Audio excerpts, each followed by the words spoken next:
उपस्थित सारे श्रोतागण को सबका स्वागत है। नमो बुद्धाय, जय भीम। सबसे पहले तथागत भगवान बुद्ध को नमन करता हूँ एंड परम पूज्य बोधिसत्व डॉक्टर बाबा साहब को भी नमन करता हूँ। और आज का जो टॉक है उसकी मैं शुरुआत करता हूँ। तो जैसा कि आपको पता है कि आज हम बुद्ध एंड हिज धम्म के जो छठा जो खंड है, तो छठा खंड की चर्चा आज हम करने वाले हैं।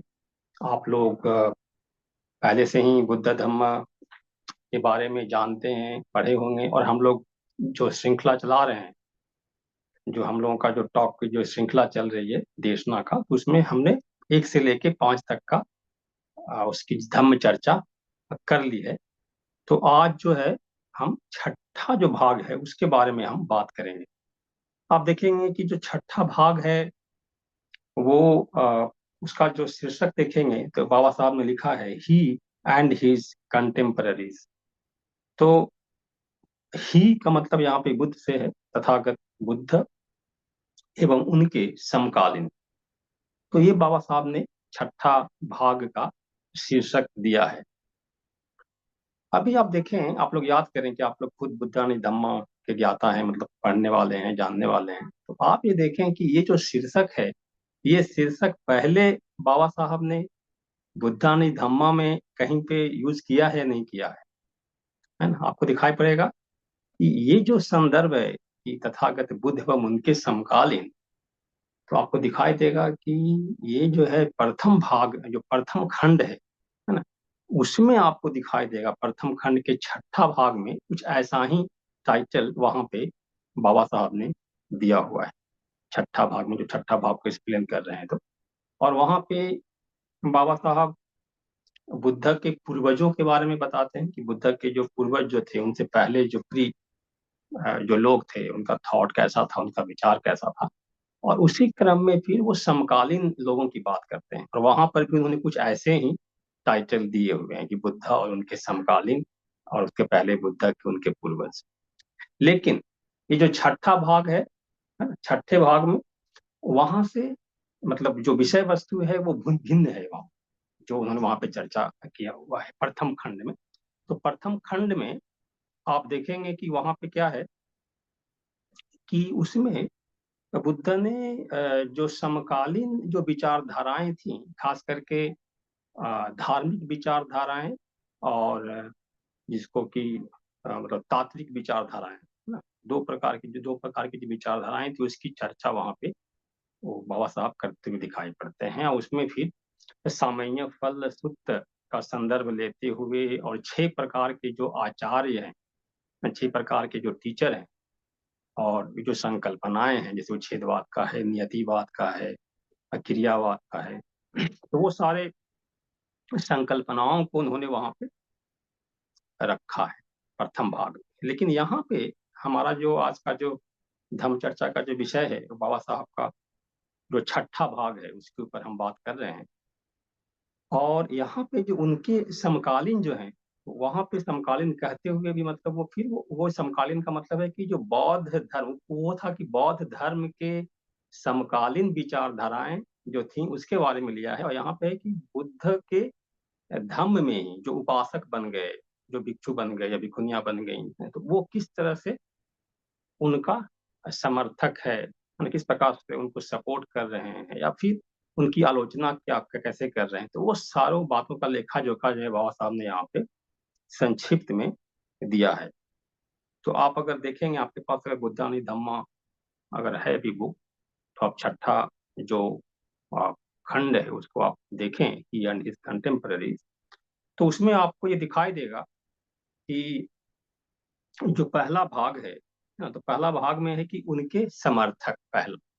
इसमें मतलब छठे खंड में 4 भाग है, तो हम लोग 4 भाग के बारे में आज संक्षिप्त में चर्चा करने वाले हैं। तो मैं अभी बता रहा हूँ कि जो कंटेंट है, जो विषय वस्तु, उसके बारे में। तो पहले भाग में उनके समर्थक, तो उनके समर्थक कौन कौन है, इसकी चर्चा उन्होंने पहले भाग में किया हुआ है।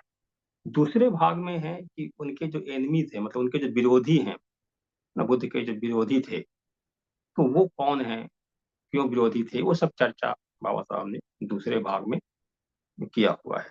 उसके बाद तीसरा जो भाग है कि अ, उनके धम्म के आलोचक, क्रिटिक्स ऑफ हिज डॉक्ट्रिन्स। यहाँ पे जो मतलब डॉक्ट्रिन यानी कि जो फिलॉसफी है, जो बुद्धा का जो फिलॉसफी है, जो धम्मा है, उस आइडिया की आलोचना करने वाले कुछ लोग थे, है ना। तो उसको बाबा साहब ने एक जगह संकलन किया है। और चौथा जो है वो है आपको मित्र तथा प्रशंसक, यानी कि फ्रेंड्स एंड एडमायर्स। तो इस तरह से बहुत ही इंटरेस्टिंग ढंग से बाबा साहब ने यहाँ पे ही एंड हिज कंटेम्पररीज को चार भागों में बांटा है। अगर हम एक एक करके अगर देखें तो सबसे पहले ये कहना चाहूंगा कि ये जो खंड है, जैसे हमने प्रथम खंड देखा, द्वितीय खंड देखा, तृतीय देखा, चतुर्थ देखा, पंचम देखा। पंचम खंड तक थोड़ा आपको दिखाई देगा कि जो पेजेस जो हैं काफी बड़े हैं, मतलब उसकी जो मतलब बड़े बड़े चैप्टर्स हैं। ये यहाँ के बाद छठा, सातवां, जो आठवां जो है वो थोड़ा छोटा अ, अ, जो है छोटा चैप्टर्स के रूप में आप देख सकते हैं। तो बहुत ही बड़ा ये नहीं है ना, तीसरे चौथे की तुलना में आप देखेंगे तो छोटा ही है, लेकिन खैर बहुत ही महत्वपूर्ण है और इसको हम समझने का प्रयास करेंगे। तो सबसे पहले तो आप देखें कि उनके समर्थक, अब बाबा साहब ने क्या किया है कि उनके समर्थक में उन्होंने कुछ ऐसे लोगों की, बहुत सारे समर्थक थे बुद्ध के, तो सारे समर्थकों का एक जगह संकलन करना मुश्किल काम होता और वो फिर बहुत लंबी किताब बन जाती। उन्होंने एक जो मुख्य रूप से जो उनका बहुत बड़ा योगदान है, और हर एक तबके से लोग हैं, हर एक समाज से जुड़े हुए लोग हैं, तो वो सबका उन्होंने यहाँ पर चर्चा किया है। और उसमें सबसे जो बड़ा नाम आता है वो आता है जो राजा हैं, है ना। राजाओं ने बुद्ध के धम्म को अपनाया और बौद्ध धर्म के विकास में तात्कालिक जो राजा थे उनका बहुत बड़ा योगदान है। और वो क्यों, क्योंकि बुद्ध का ऐसा व्यक्तित्व भी था कि बुद्ध से प्रभावित होकर के बहुत सारे तात्कालिक जितने भी राजा थे सब बुद्ध के समर्थक बनते हैं। और उसी में एक नाम आता है जिनका नाम है बिम्बिसार। तो बिम्बिसार के बारे में बाबा साहब ने यहाँ पे संकलन में सबसे पहला नाम जो दिया है वो बिम्बिसार का दिया है। बिम्बिसार के बारे में बहुत सारी बातें हमें मिलती हैं सूत्रों में, बाबा साहब ने बहुत ही संक्षिप्त में यहाँ पे दिया हुआ है। बहुत इंटरेस्टिंग है, इसको आप पढ़ेंगे तो फिर आपको रुचि पैदा होगी, फिर आप पाली साहित्य का अध्ययन करके और भी अधिक जानकारी इसके ऊपर प्राप्त कर सकते हैं। तो जब बिम्बिसार की चर्चा जब आती है तो वो राजगिरी से संबंधित थे, मतलब है ना, मगध के राजा बिम्बिसार। तो वो यहाँ पे बताते हैं कि जब वो बिम्बिसार उपासक बन गए, है ना। आप हम पता है कि बिम्बिसार को उपासक बुद्ध बनाते हैं। बुद्ध को जब ज्ञान की प्राप्ति हो जाती है तो फिर वो सारनाथ से फिर वापस, बोध गया से सारनाथ और सारनाथ से वापस वो राजगिरी जाते हैं। तो वो कहानी उन्होंने बहुत ही शॉर्ट में यहाँ पे दिया दिया है बाबा साहब ने। और ये बहुत ही महत्वपूर्ण है कि संघ में किस प्रकार से लोग अनेक, मतलब अनेक समाज से जुड़े हुए लोग अपने अपने हैसियत के हिसाब से बुद्ध को अपना गुरु मानते हैं, बुद्ध को अपना आदर्श मानते हैं। अब बुद्ध को मानते हैं, फिर धम्म को मानते हैं, फिर संघ को मानते हैं। तो फिर वो क्या करते हैं कि एक श्रद्धा उत्पन्न होता है, और श्रद्धा उत्पन्न होने के बाद वो सहायता करना चाहता है, क्योंकि वो जो व्यक्ति है, चाहे वो राजा हो, चाहे वो बिजनेसमैन हो, कोई भी व्यक्ति हो, उसको लगता है कि बुद्ध, धम्म और संघ हमारे लिए एक मार्गदर्शक है और मेरा बहुत सौभाग्य है कि मैं इनके संपर्क में आया। तो वो चाहता है, कुछ देना चाहता है, कुछ बांटना चाहता है ना, उसको दान जो कहा जाता है। तो वो दान देता है। तो दान देने की जो प्रक्रिया है यहाँ पे दिखाई पड़ती है और बहुत ही महत्वपूर्ण है, क्योंकि आपको देखेंगे कि शुरू शुरू में जो भिक्षुगण थे वो ऐसे ही, मतलब जंगल में रहते थे, पेड़ों के नीचे रहते थे, और मोनेस्ट्री, कोई विहार आपको दिखाई नहीं पड़ता है सूर्य की अवस्था में। तो ये पहला ऐसा जो विहार है वो, है ना, वेलुवन, जिसको नाम दिया गया है। आप लोगों में से बहुत सारे लोग राजगिरी गए होंगे तो उसको देखे भी होंगे।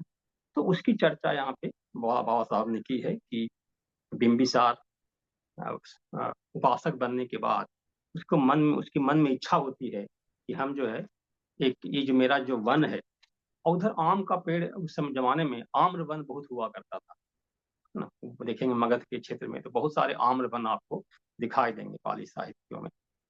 तो यहाँ पे आपको दिखाई देता है कि बिंबिसार जो है वो बोलता है कि हमें मतलब हमें जो है बुद्ध को दान में देना चाहिए। और क्या देना चाहिए, तो हमारा जो ये जो आम्र वन है ना, वेणु वन जो है, सॉरी वेणु वन था, वो आम वन नहीं था बल्कि वेणु वन था। बाद में आम वन की चर्चा करेंगे। तो वो वेणु वन था। वेणु का मतलब होता है कि ऐसे मतलब बांस का वन, है ना। तो वेणु वन की जो बात है, तो वेणु वन वो उसको लगता है कि जो देखिए जो दान देने की जो प्रक्रिया है, पहले ही वो हमने हमने चर्चा की कि वो चाहता है कि बुद्ध धम्म और संघ की सहायता करे। तो वो क्या देखता है कि बुद्ध जब भी आते हैं तो वो गांव के या शहर के दूर में आके ठहरते हैं। तो इसलिए वो ये समझ जाता है कि बुद्ध को ठहरने के लिए अगर हम बेड़ू वन अपना दे दें, उद्यान दे दें। और वो उसका क्राइटेरिया क्या है, वो क्या चेक करता है कि मेरा बेड़ू वन जो है बहुत न दूर है नगर से और न बहुत नजदीक है। अगर बहुत दूर रहेगा तो वो भी मुश्किल है, क्योंकि वृक्षों को नगर में आना होगा तो उससे काफी देर लगेगा। तो बहुत दूर भी नहीं है और बहुत नजदीक भी नहीं है। अगर नजदीक होगा तो उनको दिक्कत होगी, ना कोलाहल होगा, डिस्टरबेंस होगा।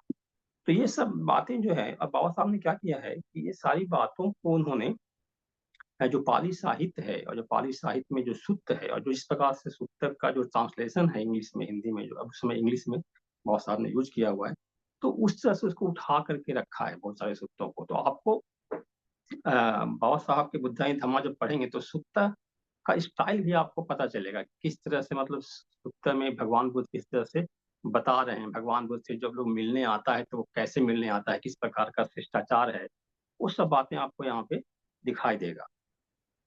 तो इस तरह से वो विचार करता है कि ये जो है वेणु वन उनको दे दिया जाए। और फिर मतलब वो आमतौर पे जो दान देने की जो प्रक्रिया आप देखेंगे बौद्ध परंपराओं में, जो पाली साहित्य में वर्णन है, कि आमतौर पे बुद्ध जो है वो उपदेश करते हैं।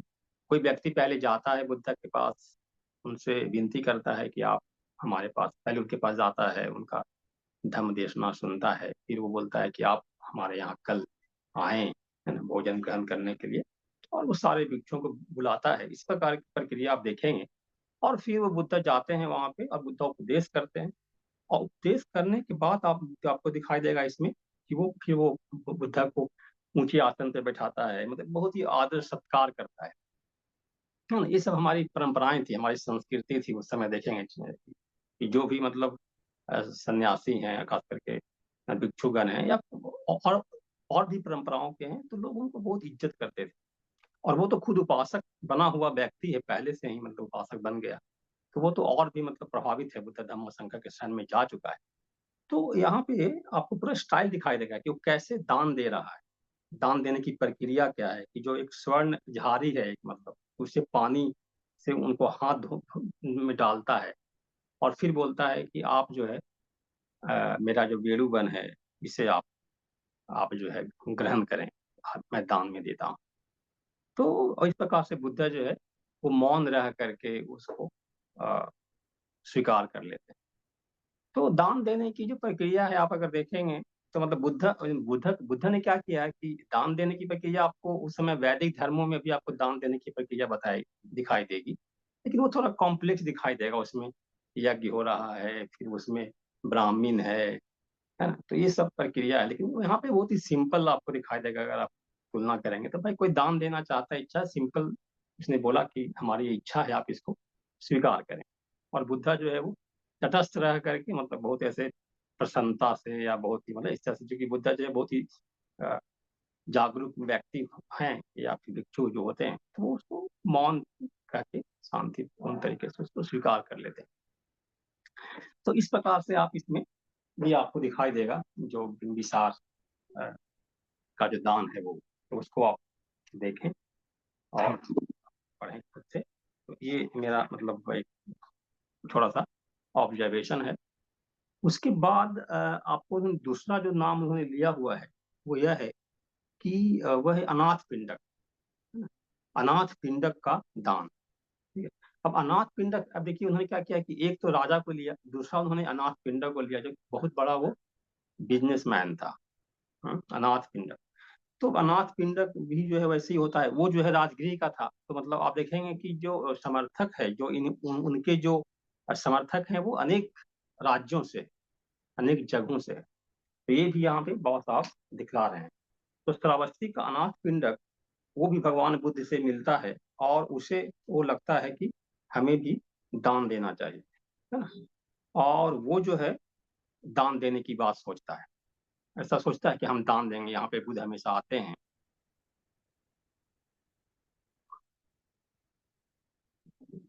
तो उसे लगता है कि दान देने के लिए सबसे उपयुक्त स्थान कौन सा होगा। ये बहुत ही महत्वपूर्ण है, इसको आप पढ़िए, बड़ा इंटरेस्टिंग है। मतलब कोई व्यक्ति अगर किसी को आदर्श समझ ले, जैसे तो कोई आदर्श व्यक्ति आपको मिलता ही नहीं है। कोई अगर व्यक्ति मिल जाए तो कैसे आप उसके प्रति इतना श्रद्धावान हो जाते हैं, और कुछ भी मतलब सहयोग करने के लिए खुशी खुशी राजी हो जाते हैं। वो बिजनेसमैन। अब यहाँ पे देखेंगे कि आपको ये भी चीज समझने वाली बात है कि आमतौर पे कुछ लोगों को लगता है कि मतलब खास करके भारत में बौद्ध धर्म के जो आलोचना करने वाले लोग हैं, उनको लगता है कि बौद्ध धर्म का मतलब कि सिर्फ गृह त्याग कर देना और भिक्षु बन जाना या भिक्षुनी बन जाना, एक ही पक्ष को देखते हैं, और इसी को निंदा करके बोलते हैं कि नहीं नहीं, आप बौद्ध धर्म में ज्यादा इंटरेस्ट मत दिखाओ। ऐसा कुछ हमें सुनने को मिलता है। लेकिन आप यहाँ पे देखें कि अनाथ पिंडक वो कौन है। तो एक बिजनेसमैन है ना। और वो जो है वो मतलब भी बौद्ध धर्म का उपासक बनता है, और वो सहायता करता है। तो मतलब दोनों का महत्व बराबर है, उपासक का भी महत्व है और भिक्षु संघ का भी महत्व है। और दोनों ने इस संघ के समृद्धि के लिए, संघ के विकास के लिए काम किया हुआ है, ये हमें स्पष्ट रूप से दिखाई पड़ता है। तो यहाँ पे बहुत इंटरेस्टिंग यह है कि अनाथ पिंडक जो है उसके पास पैसे है, सेठ है वो, है ना। और वो श्रावस्ती का सेठ है, और वो व्यापारी है। तो वो देखता है कि कौन सा स्थान अच्छा होगा, और उसे एक बाग जो है, एक उद्यान जो है, वो दिखाई पड़ता है। अब उद्यान, अब कोई भी जो दान देता है उद्यान देगा, तो उद्यान का मतलब ये है कि भाई वहां पे मतलब वो देखता है कि कैसा उद्यान है, हरा भरा होना चाहिए, जल होना चाहिए, जल का स्रोत है, वो सब चीजें बारीकी रूप में दिया हुआ है, और बाबा साहब ने उसको यहाँ पे रखा है। और उसको पता चलता है कि ये राजकुमार जो है जेत का, है ना। तो वो जेत जेत का जो है, जो राजकुमार है, जो प्रिंस है, उसका बाग है। और वो फिर उसको खरीदने का सोचता है, और फिर वो जेत से बोलता है कि हमें ये बाग दे दो। और वो उसको बेचने का था ही नहीं, क्योंकि वो राजकुमार था, उसके पास कुछ ऐसे पैसे की कमी नहीं थी, तो वो बेचना चाहता ही नहीं था। तो उसने कहा कि हमें बेचना ही नहीं। लेकिन जब उन्होंने बहुत ही कहा, तो उसने बहुत ऐसे दाम बता दिए, है ना, कि भाई बहुत ज्यादा दाम ऐसा। तो फिर जो है जेतवन जो है हमारा जो है, उसमें उसने ये देखा कि कीमत अधिक बताया, बहुत ज्यादा अधिक कीमत बताया। और फिर भी मतलब देखें कि फिर भी वो मतलब पीछे पड़ गए कि हमको आप दे दो, जो भी आपका कीमत है, मैं आप देने के लिए तैयार हूँ। तो फिर उसने कहा कि ऐसा करो कि जितना बाग में जगह है, सब पे जो है वो करशापन, करशापन का मतलब उस समय चलता था सोने का सिक्का जो होता था, उस वो जो पूरा बाग में आप बिछा दो, तो मैं आपको दान में वो दे दूंगा, तब मैं आपको दूंगा, मतलब तो आप खरीद सकते हो। इस तरह की बात जो है वो कौन करता है, जेत करता है, राजकुमार जेत। और राजकुमार जेत फिर बोलता है, फिर देखता है कि वो करने के लिए भी तैयार हो जाता है वो। फिर बोलता है कि नहीं, मैं नहीं बेचूंगा, है ना। अब ऐसा वर्णन मिलता है कि वो करता भी है, करता भी है, लेकिन वो कहता है कि मैं अब नहीं बेचूंगा, मतलब मैं नहीं बेचना चाहता हूँ। जब उसको बेचने की इच्छा नहीं थी, मतलब जस्ट उसको ऐसी ऐसी बातें कर रहा है ताकि वो खरीद ही नहीं सके अनाथ पिंडक। और ये बात जो है, फिर बहुत सारे बोलते हैं कि बात फिर फैल जाती है कि ऐसा ऐसा बात हो गई, तो कि वो खरीदने के लिए कहा। उसने कहा कि सारों में करसापन बिछा दो, सोने के सिक्के बिछा दो। और इस तरह से फिर भी वो देने के लिए तैयार नहीं है, वो बिछाने को भी तैयार है, बिछा भी दिया। लेकिन ये बात न्यायालय में चली जाती है, कोर्ट में, और उसके बाद लोगों को मालूम होता है। तो फिर ये भी जो है जेत जो है, राजकुमार जेत, वो भी, उसको नहीं पता था कि ये जो अनाथ पिंडक है वो लेना क्यों चाहता है। उसको लगा कि ऐसे ही ले रहा होगा, बिजनेसमैन होगा। लेकिन जब उसे पता चलता है कि ये बुद्ध को दान में देना चाहता है, तो वो काफी प्रभावित होता है। अब देखिए, बुद्ध की कीर्ति बहुत फैल चुकी थी, और बुद्ध को सब जानते थे कि बुद्ध एक मतलब ऐसे उपदेशक हैं, ऐसे एक व्यक्ति हैं जो सबके कल्याण के लिए काम करते हैं। तो वो कहा कि हाँ ठीक है, मैं देने के लिए तैयार हूँ। और ऐसा बहुत सारा इसमें लिखा हुआ है कि उन्होंने कहा कि ठीक है, मैं दान देने के लिए मैं तुमको ये देने के लिए तैयार हूं, तुम मुझको दान दे दो संघ को, लेकिन हम हमें भी कुछ देना है। तो आधा ही कीमत दिया, कि आधा कीमत पे ही, मतलब पहले जो पूरा कीमत था उसका आधा कीमत पे ही उसने दे डाली। और बोला कि आपका लैंड होगा, और जिसमें जो पेड़ लगे हुए हैं, क्योंकि आमतौर पे जब आप किसी चीज को बेचते हैं तो इसमें देखते हैं कि क्या क्या है प्रॉपर्टी, जैसे कि जमीन है, जमीन पे जो पेड़ पौधे हैं उसका भी एक मूल्य लगाया जाता है। तो ऐसा बोलता है कि आपका जमीन होगा, और हमारे तरफ से पेड़ जो है वो हम संघ को दान करेंगे। तो इस तरह से बहुत ही मतलब अच्छे ढंग से बाबा साहब ने मतलब इसके महत्व को रेखांकित किया हुआ है ना। तो अगर बौद्ध धम्म संघ को अगर हमें आगे लेके जाना है, तो कैसे जो रिच मैन है ना, उनका भी मतलब समर्थन लेने की जरूरत है। और वो भी जो है वो किस प्रकार से मतलब अ, एक पैसा कमाना अलग बात होता है, लेकिन उन्हें भी मतलब एक मन की शांति है ना, अच्छा धम्म चाहिए। अगर उन्हें धम्म अगर सिखाया जाए, बताया जाए, तो लोग आ सकते हैं संघ में। तो ये हमें बात यहाँ पे दिखाई पड़ती है। और इसी क्रम में फिर बाबा साहब बताते हैं कि जो नाम जो है ना, तो अनाथ पिंडक का जेतवना विहार, ऐसा उसका नाम दिया जाता है। लेकिन अनाथ पिंड, लेकिन संक्षेप में हम लोग जेतवन विहार ही कहते हैं। तो अनाथ पिंडक जो है वो सेठ का नाम है, व्यापारी का नाम है।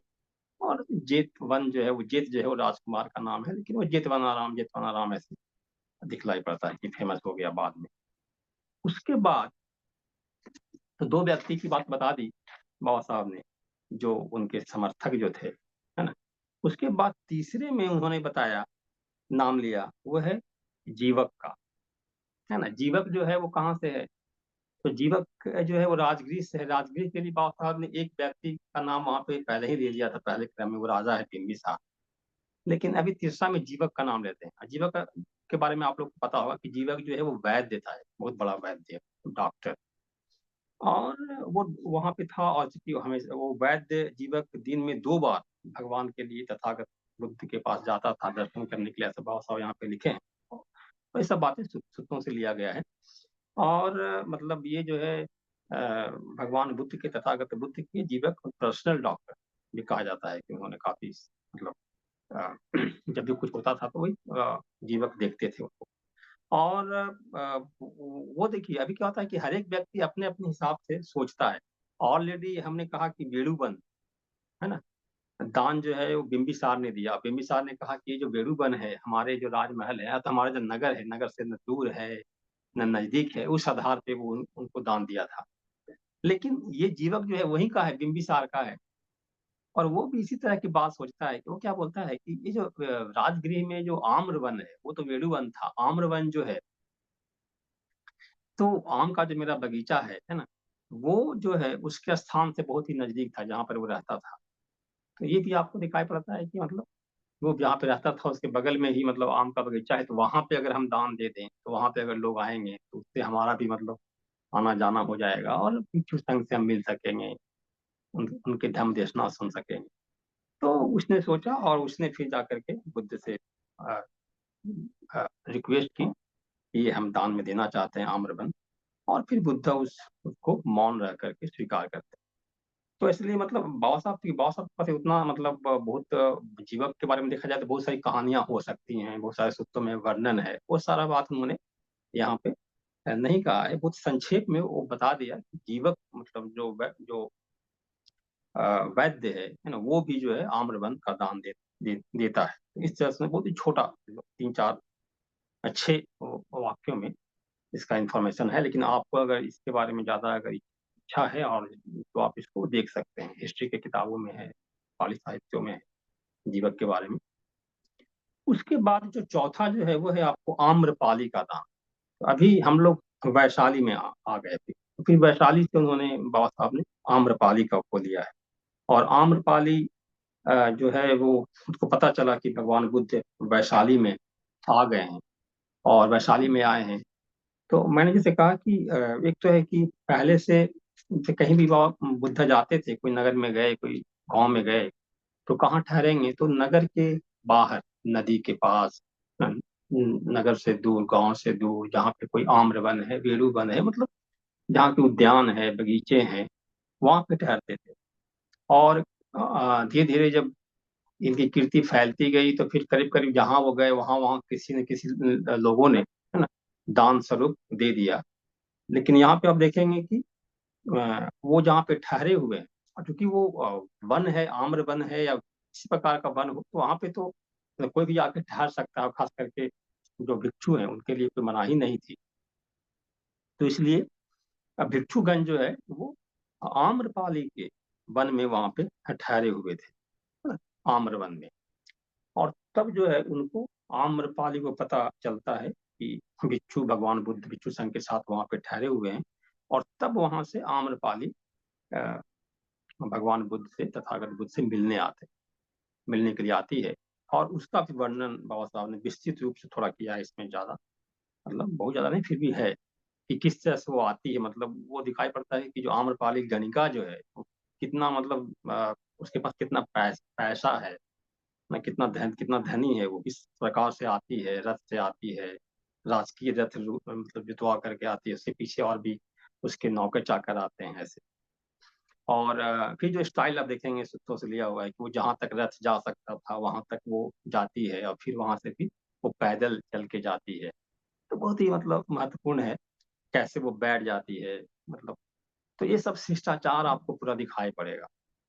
तो वो सब बातें हैं। और फिर यहाँ पे आकर के वो अ, तथागत का से वो रिक्वेस्ट करती है कि आप जो है हमारा भोजन स्वीकार करें कल के लिए।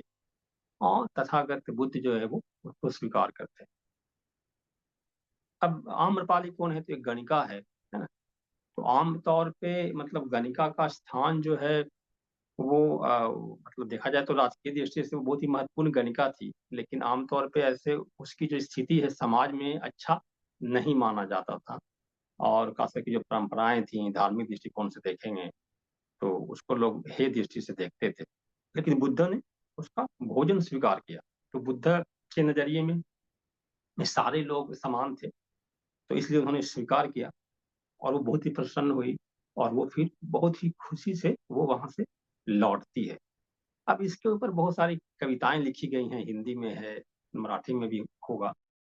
तो अभी हाल ही में मैंने एक कविता सुनी थी कि मतलब किस प्रकार से आम्रपाली ये समाचार सुन के, कि ये जान करके कि बुद्ध उनके यहाँ कल भोजन स्वीकार करेंगे, बहुत ज्यादा प्रसन्न है, प्रसन्न चित्त है। और वो किस प्रकार से एकदम मतलब वो लौटती है तो मतलब उसका जो लौटने का जो वर्णन यहाँ पे किया हुआ है कि रथ बहुत तेज गति से चल रहा है, और रथों से रथ टकराते हुए वो जाती है। और उसी बीच फिर जो अब हम वैशाली की बात कर रहे हैं, वैशाली जो एक गणराज्य था, है ना, वहाँ पे प्रजातांत्रिक प्रणाली थी। और बुद्ध ने काफी वैशाली के बारे में अच्छी बातें कही हुई हैं कि वैशाली के लोग काफी मिलजुल कर रहते हैं, है ना, अपने अंतिम उपदेश में उन्होंने कहा हुआ है। तो वैशाली को वो बहुत ही सम्मान की दृष्टि से देखते थे।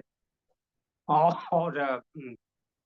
सॉरी, और जब लिच्छियों को पता चलता है कि बुद्ध आए हुए हैं, वो आम्रवन में ठहरे हुए हैं, तो उनको भी, उनकी भी इच्छा यही होती है कि चलें अब जाके हम बुद्ध को कल के भोजन के लिए निमंत्रण देते हैं।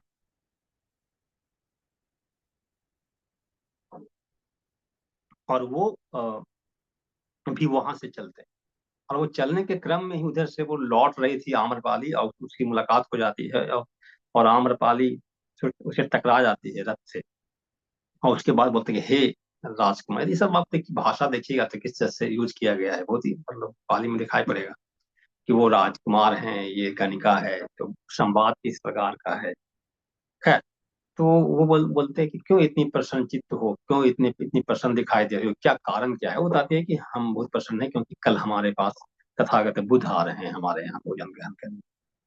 तो इन लोग को लगता है कि अरे हम तो यही मतलब अनुमति लेने के लिए उनके पास जा रहे थे, रिक्वेस्ट करने के लिए, और ये ऐसा हो गया।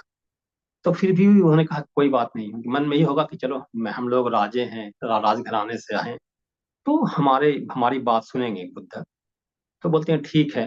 और बोलते हैं अरे इसे तो आम्रपाली तो हमारा सब मतलब प्लान ही फेल कर दिया, इस तरह से बातें होते हुए। और वो फिर बुद्ध के पास गए, फिर बुद्ध वैसे अभिवादन करके बैठ गए। अब बुद्ध को उन्होंने कहा कि हमारे यहाँ आइए। और बुद्ध बोलते हैं कि नहीं, मैं तो ये वचन दे चुका हूँ, और कल हम आम्रपाली के पास भोजन ग्रहण करेंगे। इस प्रकार से ये आम्रपाली की चर्चा यहाँ पे बुद्ध ने की हुई है, जो सबसे एक सुंदर गणिका थी उस जमाने की। और वो मतलब किस प्रकार से बुद्ध के पास आती है, बुद्ध को भोजन करवाती है, खादनीय और भोजनीय, जो दो प्रकार के शब्द हैं, मतलब कि दोनों प्रकार के, मतलब खाने खाने वाला भी चीज, पीने का भी चीज, पेय और खाद दोनों प्रसंग को करवाती है, और उसके बाद फिर वो दान में अपना आम्रवन दे देती है। तो इस प्रकार से बाबा साहब ने समर्थकों में इनका भी नाम लिया हुआ है। अभी हम अगर आगे बढ़ेंगे तो फिर हमें दिखाई देता है कि विशाखा की दानशीलता, और उसमें विशाखा फिर आ गई, है ना। अभी देखेंगे कि बाबा साहब यहाँ पे जो भी बात कर रहे हैं, तो मतलब आमतौर पे देखें यहाँ पे महिलाओं की संख्या देखिए, पहले हो गई आम्रपाली, फिर विशाखा, उसके दो तो पहले पुरुष थे। लेकिन बाबा साहब महिलाओं को इग्नोर नहीं कर रहे हैं, जो बुद्धाई धम्मा लिख रहे हैं। आप आगे देखेंगे तो महिलाओं का जो कंट्रीब्यूशन है बौद्ध धर्म में, उसको रेखांकित करते हुए नजर आते हैं। तो विशाखा की अगर आप बात करेंगे तो उसमें आपको दिखाई देता है कि विशाखा जो है बहुत, वो भी मतलब बहुत ही धनी महिला थी, श्रावस्ती के उसके पुत्र थे, पौत्र थे। और उसकी चर्चा वहां पे है कि वो एक बार जो है वो देखती है कि किस प्रकार से बहुत बारिश होती है ना। और वर्षा में जो है वो भिक्षु के जो वस्त्र है, जो चीवर है, वो भीग जाते हैं, और फिर भिक्षु को वस्त्र को सुखाने के लिए उन्हें नंगे रहना पड़ता है। और दासी जाती है उन्हें मतलब भोजन के लिए निमंत्रण देने के लिए, वो देखती है। तो वो आके बताती है कि हमने देखा, लेकिन वो भिक्षु नहीं है। वो कौन है? तो वो जो है निगंठ है, मतलब निगंठ नाटपुत, मतलब कि जो शिष्य थे, वो नग्न रहते थे, तो उनको ऐसा लगा कि अ, वो लोग हैं।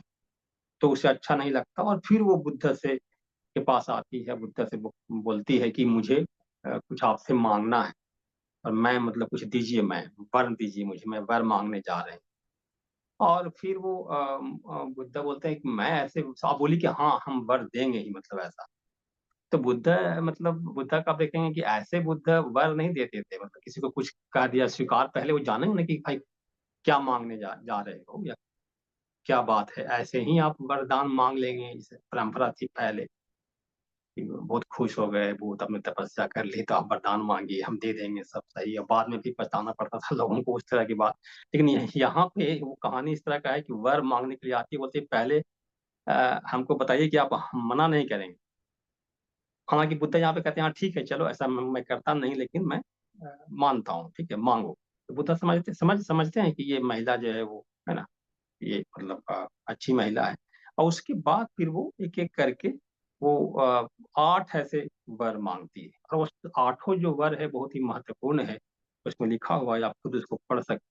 पहला वो जो वर है वही बोलती है कि मैं चाहती हूँ कि वर्षा ऋतु में भिक्षु संघ को चीवर दान कर सकूं, है ना, और बाहर के आने वाले तथा बाहर जाने वाले भिक्षुओं को भोजन दे सकूं। ये पहला वरदान है। ये दूसरा वरदान था। और फिर तीसरा, रोगियों को भोजन दे सकूं, जो रोगी भिक्षु हैं, है ना, रोगियों की सेवा करने वालों को भोजन दे सकूं, भिक्षुओं को खीर।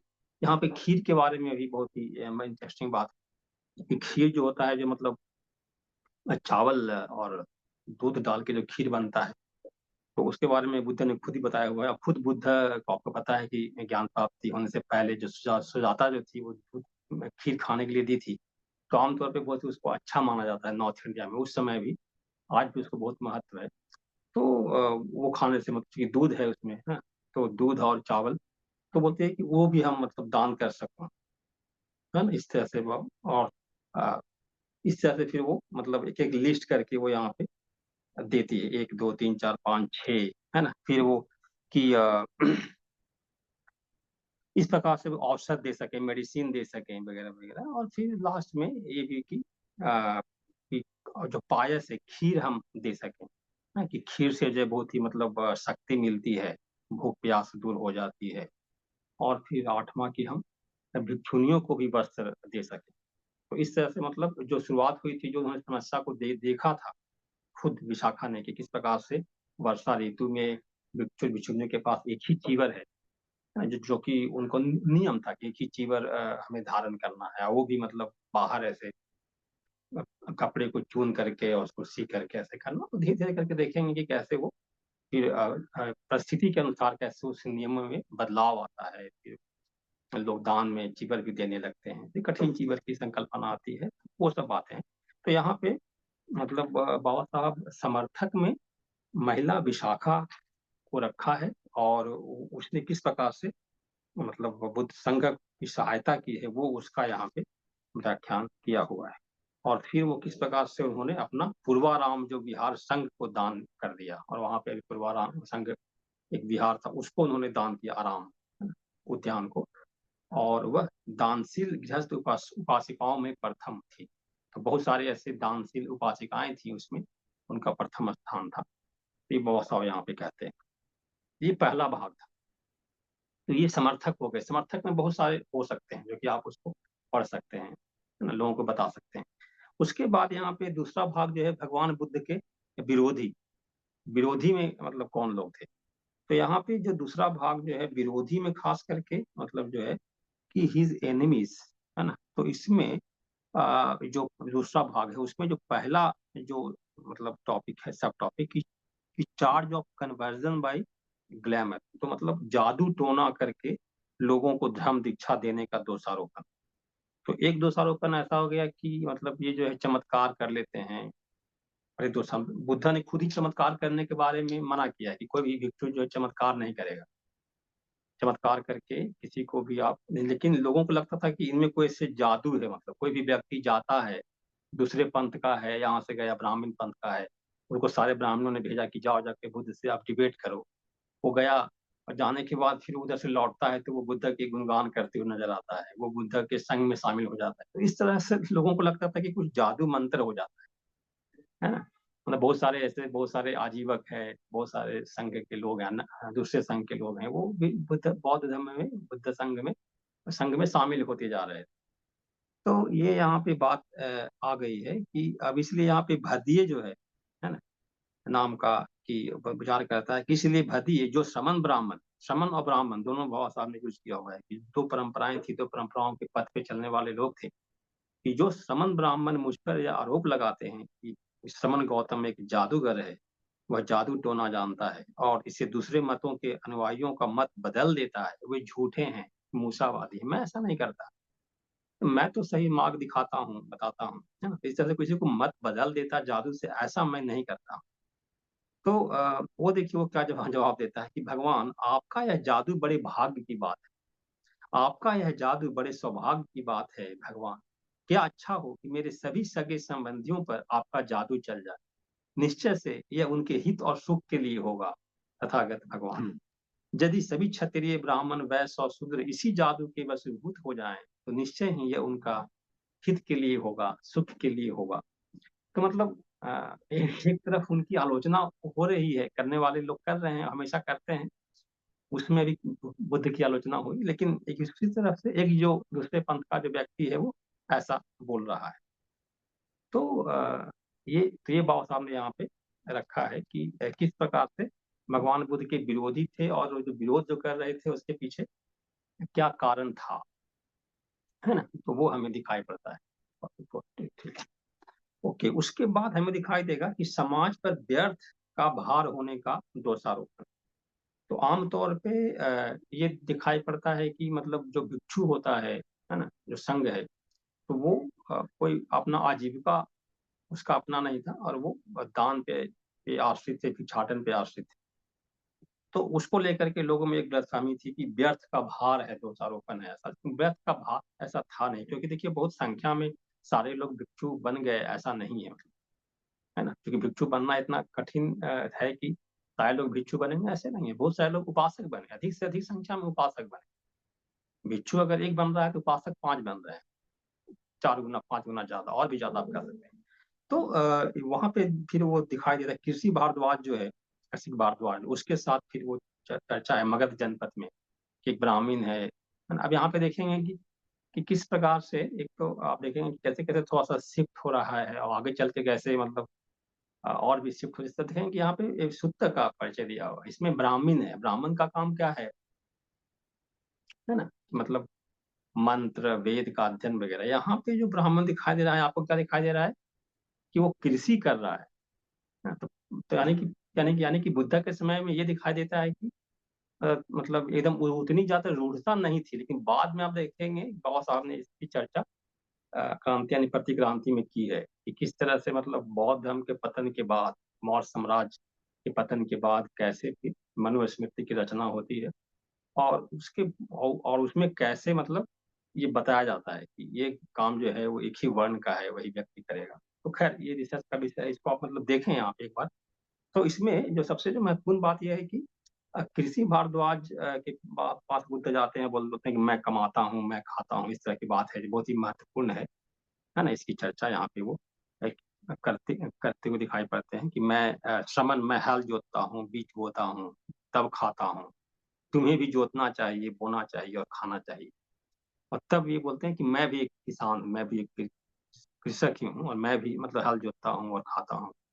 इस तरह से मतलब वो बात कही कही गई है। और फिर वो कहते कैसे, तुम्हारे पास तो कोई हल दिखाई नहीं दे रहा है। तो फिर वो बताते हैं कि मेरे पास श्रद्धा का बीज है, तपस्या रूपी वर्षा है, प्रज्ञा रूपी ज्योत है और हल है, पाप पाप विरूपता का दंड है, विचार रूपी रस्सी है।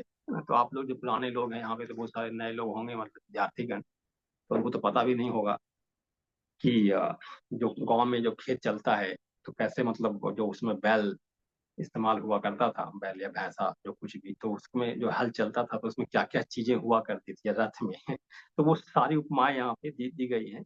और बुद्धा ने कहा कि मैं भी मतलब मैं भी मतलब लोगों के कल्याण के लिए काम करता हूँ, खुद के कल्याण के लिए लगा हुआ हूँ, जो भिक्षुगण है। तो मैं भी मतलब परिश्रम ही करता हूँ, और वो सिद्ध किया। और फिर वो जो अ, जो भारद्वाज है ब्राह्मण, वो उनसे कन्विंस हो जाता है, और वो बोलता है कि तथागत के चरणों में सिर रखकर कहता है कि अद्भुत है श्रमण, अद्भुत है। और फिर वहां पे फिर आप देखेंगे कि जो उन्होंने लिया है, सूत्रों से लिया है, तो जो स्टाइल है कि कोई जब बुद्ध से जब प्रभावित होता है तो उसके उद्गार कैसे निकलते हैं, किस तरह की उपमाएं वो देता है, वो बहुत ही महत्वपूर्ण है यहाँ पे। उपमाओं के द्वारा अ, बातें कहता है कि आप तो ऐसे महान हैं जैसे आप अंधेरे में कोई प्रदीप जला दे, है ना, जैसे कोई आदमी गिरे को उठा दे। मतलब ये बहुत ही फ्रेज है, बहुत ही महत्वपूर्ण है। तो ये सब चीजों से आप वाकिफ होंगे जब आप ये पढ़ेंगे बाबा साहब का बुद्धान धम्म। फिर ज्यादा इंटरेस्ट है तो फिर आप पाली त्रिपिटक पढ़ें। और इस प्रकार से वो बुद्ध की शरण में जाता है। यहाँ पे ज्यादा बातें नहीं की गई है आगे की, लेकिन आप देखेंगे कि वो उसके बाद वो बोलता है कि मैं मतलब आपको खाने के लिए देता हूँ। तो बुद्धा मना कर देता कि नहीं नहीं, मैं मतलब इस तरह का नहीं लेता कि मतलब मैंने ऐसे कहा, उसके बाद मैंने आपको कन्विंस किया, उसके बाद आप जो है मुझे भोजन देंगे, वो मैं भोजन स्वीकार नहीं करता। फिर वो उसका अलग कहानी है कि वो बोलते हैं कि भोजन को कहाँ पे रखना है वगैरह वगैरह। तो खैर वहाँ पे बहुत सारी दिखा रहे हैं कि मतलब जो समाज पर व्यर्थ होने का जो दोषारोपण है वो व्यर्थ है। और ये मतलब इस तरह की बातें उठी थी कि इन लोग जो है अपना काम नहीं करते, लेकिन काम नहीं करते, बहुत बड़ा काम करते हैं, क्योंकि वो समाज में जाते हैं, लोगों की समस्याओं को सुनते हैं। तो इस तरह से बाबा साहब ने उस बात को रखा हुआ है यहाँ पे, जिसकी लेकर के लोग आलोचना करते हैं, तब भी करते हैं, अब भी करने वाले करते हैं। तीसरा है सुखी गृहस्थियों को उजाड़ने का दोषारोप। तो ये भी यहाँ पे आपको दिखाई पड़ता है कि किस प्रकार से मतलब लोगों को लगता था कि सुखी गृहस्थ है वो जो है भिक्षु बन जाएगा तो माता पिता को छोड़ देगा, पत्नी को छोड़ देगा, ऐसा है ना। कि आज जो है 1000 जटिल जो है सूत्र में कहानी जब जाते हैं यहाँ से सारनाथ से, तो जटिल बंधु को 1000 तीनों बंधुओं को करते हैं। फिर वहां पे बहुत ही ज्यादा वर्णन दिया गया है, पाली में 11 लाख लोग अ, वहां पे दीक्षित होते हैं, बहुत सारे भिक्षु बनते हैं उसमें। तो फिर बुद्ध बोलते हैं कि कोई भी चीज जो है वो मतलब मेरा ये मकसद नहीं है कि हम किसी को उजाड़ दें या कर दें, आप शांत रहो और मतलब इसको अपने आप ये सब खत्म हो जाएगा। क्योंकि बुद्ध जो है मतलब जो ऐसा नहीं कहा कि सब लोग भिक्षु ही बन जाओ। जो भिक्षु बनना चाहता है, और फिर बाद में आप देखें कि सहमति भी हो गई कि भाई वो माता पिता से वो पूछ के जाएगा वगैरह। तो आप देखेंगे किस तरह से मतलब संघ का भी विकास हुआ है। लेकिन ये जो है कि सुखी गृहस्थियों को उजाड़ने का दोषारोपण, तो वो बुद्ध को पास दोनों प्रकार के ऑप्शन थे, कि एक उपासक बनने का, दूसरा भिक्षु और भिक्षुणी बनने का। तो बुद्धा ने ये नहीं कहा कि हाँ मतलब कि आप भिक्षु ही बनो, है ना, वो लोगों के ऊपर था, तो इसलिए आप उस पर इस तरह से आरोप नहीं लगा सकते। ये बात कहा। फिर तर्थिकों द्वारा हत्या का मिथ्यारोप, कि कैसे लोगों ने भगवान बुद्ध को हत्या करने के बारे में भी सोचा और उसके लिए किस प्रकार से षड्यंत्र रचा, वो यहाँ पे दिया गया है। कैसे सुंदरी नाम की एक महिला को कैसे खास करके तैत्रिकों के द्वारा, जैन के द्वारा, क्योंकि जैन जो है वो बुद्ध के समकालीन थे महावीर, तो उनमें एक प्रतिस्पर्धा दिखाई दे रही थी। और बुद्ध जी बहुत स्पष्ट बोलते थे, बहुत ही मतलब अ, कर्मकांड का विरोध, और उनकी जो शैली थी, उनका जो संघ था, वो अपने आप में बहुत ही क्रांतिकारी बात थी। और इसके चलते जो अन्य जो दार्शनिक थे या तो अन्य जो संघ के जो सदस्य थे दूसरे संप्रदाय के, तो उनको थोड़ा मतलब उनकी जो मान सम्मान में तो कमी आई ही होगी। बहुत सारे संख्या में लोग बौद्ध बनने लगे, है ना, बौद्ध धर्म का समर्थन करने लगे। तो हम बौद्ध धर्म का समर्थन करने लगेंगे तो मतलब आमतौर पे आप देखेंगे कि ये परंपरा है कि हम बौद्ध धर्म के समर्थक हैं, लेकिन फिर भी दूसरे धर्म का भी हम हेल्प करते हैं, सहायता करते हैं, फिर उसमें कुछ कमी आती है। जो भी है मतलब उनका एक कमी आ रही तो आप खुद अपने आप में सुधार करो, लेकिन उन्होंने ऐसे उनको हत्या का मिथ्यारोप ही लगाया, है ना, और फिर मारने के अनेक तरीके ढूंढे या फिर अनैतिकता का आरोप लगाया वगैरह। तो उसमें एक सुंदरी नाम की कथा यहाँ पे दिया हुआ है कि किस प्रकार से सुंदरी जो है वो कैसे सहायता कर सकती है, और फिर वो कैसे वो शमन गौतम के पास उनकी गंध कुटी में जा रही हूँ ऐसा वो रोज जाती थी और रोज उधर से लौट के आ जाती थी। तो इस तरह से लोगों को लगा कि ये जो है मतलब सुंदरी वहां पे जाती है और उसके साथ संबंध है, बाद में उसको मार दिया जाता है। उन्होंने सुंदरी को मार डाला प्लान, मतलब तो अभी देखिए कि अभी जो मतलब बहुत सारी जो ऐसे घटनाएं घटती हैं हत्याओं से रिलेटेड, षड्यंत्र होता है, वो बुद्ध के समय में भी मतलब हमें दिखाई पड़ता है कि कितना बड़ा षड्यंत्र है। एक दूसरा संप्रदाय का लोग एक दूसरे संप्रदाय को कम करने के लिए कैसे एक मतलब महिला का आधार लेकर के और फिर महिला को ही मतलब मर्डर कर देना और फिर आरोप लगाना कि ये जो है मतलब ये गलत हुआ है वगैरह। तो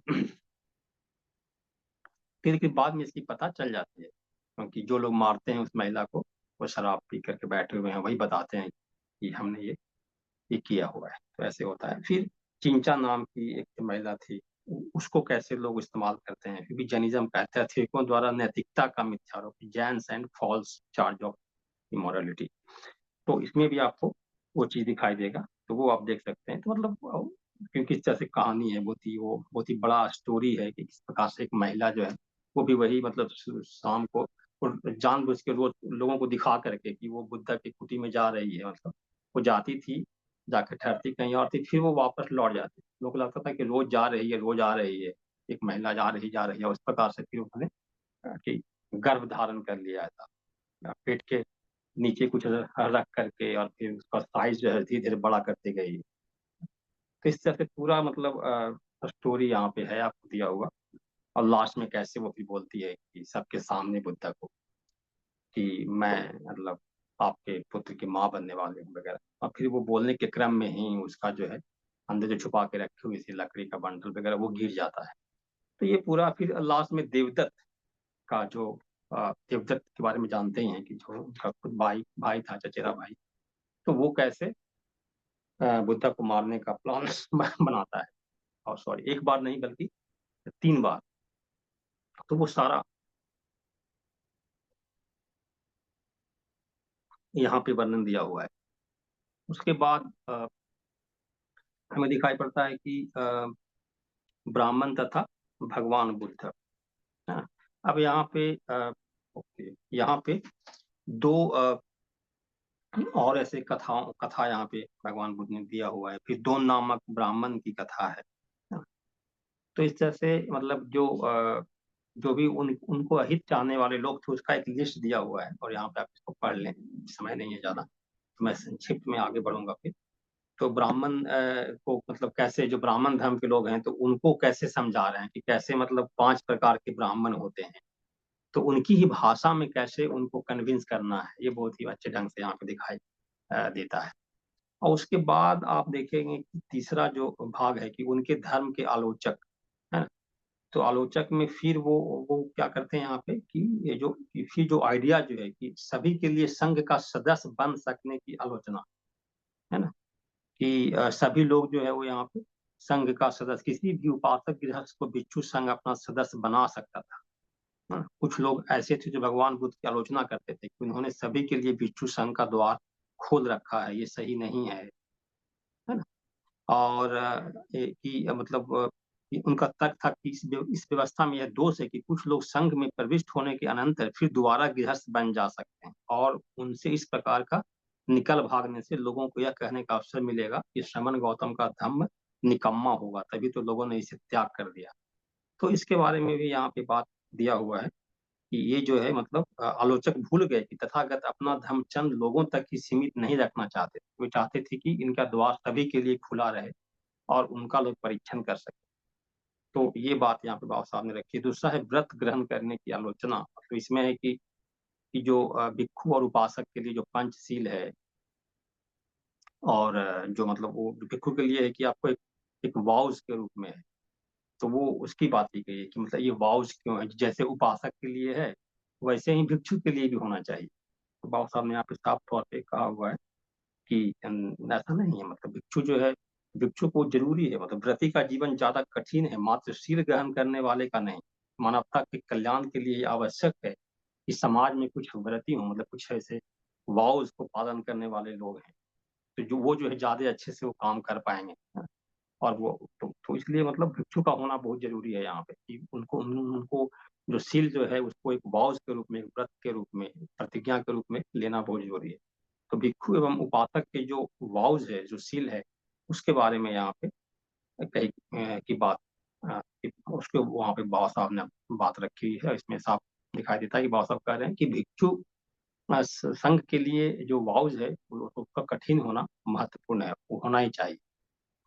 फिर अहिंसा के सिद्धांत की आलोचना, फिर अहिंसा की बात आ गई कि अहिंसा का जो सिद्धांत है उसको लेकर के कि आमतौर पर आलोचना होती है कि अहिंसा के चलते मतलब बौद्ध धर्म अहिंसा सिखाता है और इसके चलते जो है वो बाहरी आक्रमण हो जाएगा या फिर समाज में अराजकता फैल जाएगी, पर ऐसा है नहीं। यहाँ पे सब बहुत बड़ा चैप्टर इसमें समझाया हुआ है कि बुद्ध ने ऐसा एग्जाम्पल आता है कि कुछ लोग जो है वो सैनिक, वो भिक्षु बन जाते हैं ताकि वो उनको दूसरों लोगों से युद्ध ना करना पड़े, लेकिन बुद्ध उसको फिर बाद में उन्होंने ऐसा नियम बनाया कि कोई भी ऐसे मतलब सैनिक भिक्षु नहीं बन सकता है। तो मतलब बुद्ध जो है वो अहिंसा पे जोर देते हैं, लेकिन वो मध्यम मार्ग अ, का अनुसरण करते हुए अहिंसा की बात करते हैं। तो यहाँ फिर शील का प्रचार प्रसार, इस तरह से मतलब अनित्यता की बात आ गई है। तो यहाँ पे आपको दिखाई देगा कि अनित्यता का अर्थ जो है लोग लेते हैं कि सब कुछ अनित्य है तो निराशा वाद है, ऐसा नहीं है, बल्कि सब कुछ अनित्य है तो ये एक बेटरमेंट के लिए एक आशा है कि आप जो है अगर आप अगर अभी कुछ ग्रहण नहीं किया है, कुछ अचीव नहीं किया है, तो फिर अब आप अगर प्रयास करेंगे तो फिर वो चीज को अचीव कर लेंगे। हाँ, तो भाग्यवादी दृष्टिकोण के विरुद्ध अनित्यतावादी का सिद्धांत है जो कि बहुत ही महत्वपूर्ण है, आशावाद दिखाई पड़ता है। तो अब फिर क्या बौद्ध धर्म निराशावादी है? तो जैसे बाबा साहब ने खुद यहाँ पे जो बात उठाई थी अपने इंट्रोडक्शन में कि किस प्रकार से मतलब जो चार समस्या है, चार समस्याओं में चार आर्य सत्यों की बात करते हैं, प्रथम आर्य सत्य की बात करते हैं, तो उसका एक तरह से जवाब भी उन्होंने दिया हुआ है कि प्रथम आर्य सत्य में बाबा साहब से मतलब बुद्ध जो है दुख की बात करते हैं, लेकिन दुख के निदान की भी बात करते हैं। तो वो मतलब मनुष्य जन्म एवं है ना, मनुष्य जन्म जन्म एक दुर्लभ चीज है, और इस तरह की बात करते हुए और तो वो बोलते हैं कि बौद्ध धर्म निराशावादी नहीं है। प्रथम उपदेश को आप देखेंगे तो आपको पता चलेगा कि बुद्ध बोलते हैं कि दुख है, लेकिन दुख के बताते हैं कारण, और दुख के निदान के लिए मार्ग भी बताते हैं।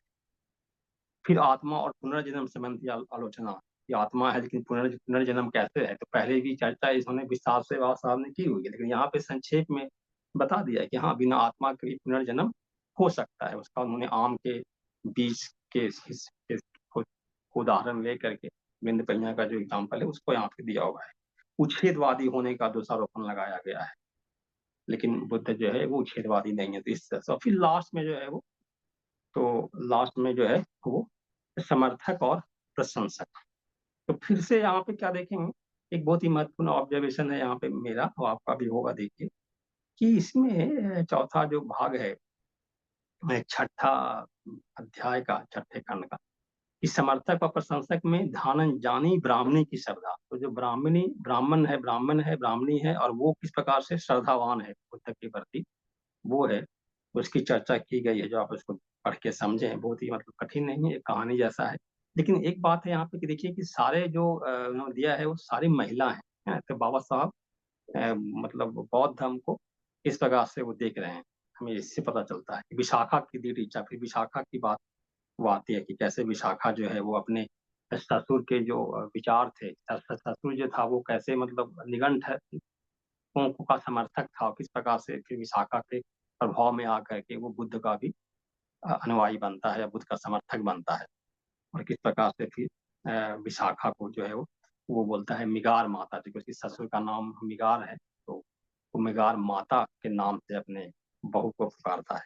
कि मल्लिका की श्रद्धा है, बहुत ही महत्वपूर्ण है इसमें, कि रानी जो है मल्लिका, वो किस प्रकार से मतलब बुद्ध के उपदेशों को समर्थन करती है, और किस प्रकार से मतलब राजा जो है वो मतलब अ, मतलब कैसे वो बोलता है कि आप जो कुछ भी बुद्ध बोलते हैं उसका आप समर्थन ही करती हो, है ना, कैसे करती हो, और फिर वो बहुत अच्छे ढंग से उसको समझाती है। तो ये यहाँ पे बहुत ही इंटरेस्टिंग है कि एक व्यक्ति ने मतलब भगवान बुद्ध के श्रावस्ती में जेतवना में ठहरे हुए थे, और गृहस्थ का प्रिय पुत्र मर गया, और बहुत ही शोक वगैरह में हो गया हुआ। उसके बाद से बुद्ध के पास गया, और बुद्ध बोले, है ना, कि तुम्हारा जो चित्त स्थिर नहीं है, तुम चित्त को स्थिर करो, है ना। और हाँ गृहपति, हमारे प्रियजन शोक संताप कष्ट दुख का अनुताप कारण नहीं होते, कि हमारे जो प्रियजन जो होते हैं वो शोक का कारण होते हैं।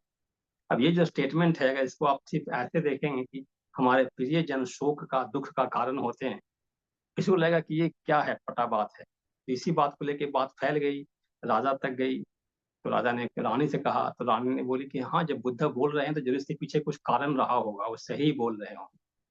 और इस तरह से बहुत अच्छा इंटरेस्टिंग है। अभी बाद में फिर वो भेजती है एक दूत बुद्ध के पास कि क्या आपने ऐसा कहा है। तो उन्होंने कहा कि यस, मैंने ऐसा कहा है कि प्रिय दुख जो है वो संताप, तो प्रिय जो लोग होते हैं वो दुख और संताप के कारण होते हैं।